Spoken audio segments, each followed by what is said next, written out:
Published 0544 Est, 16 November 2017. Updated 0707 Est, 16 November 2017. Rolf Harris has had one of his 12 convictions for indecent assault overturned on appeal. Disgraced entertainer Rolf Harris has had a conviction for indecent assault overturned by the Court of Appeal.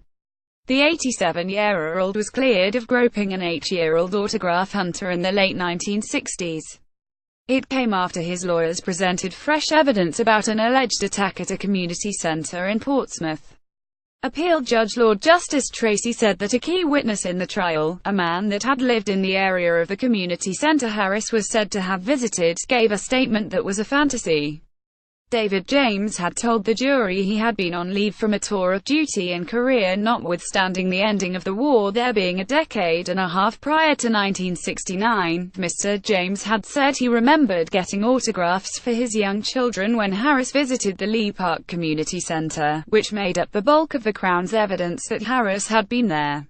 Lord Justice Tracy said the information now available about his military service and employment history tends to suggest that his account of recent service in Korea was a fantasy. For some reason, at the time of trial the necessary checks had not been made or had not properly been made, as the subsequent investigation by D.C. Atkin showed. In our judgment, this was a significant failing. If the material had been obtained and disclosed at the correct time, it is very doubtful that Mr. James would have been called as a witness. If he had been called to give evidence, his credibility would have suffered devastating damage.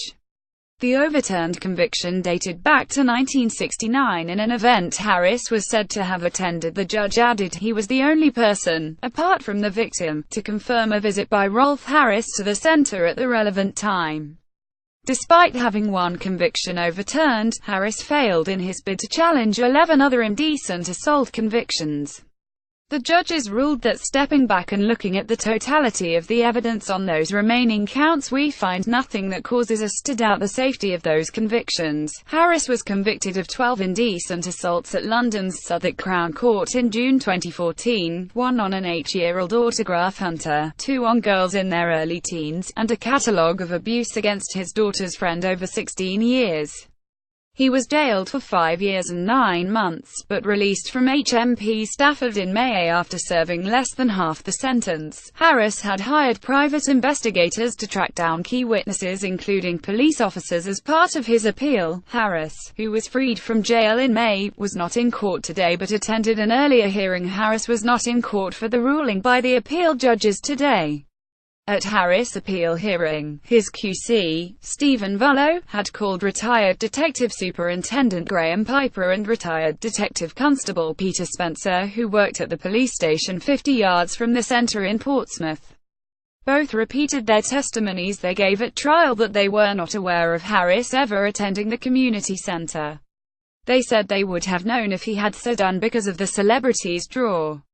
But under further cross-examination from prosecutor Jonathan Rees QC, they both admitted that Harris could have attended the centre between 1968 and 1969 without their knowledge. The prosecution did not seek a retrial on the one count, and the judges agreed that a further trial would not be in the public interest.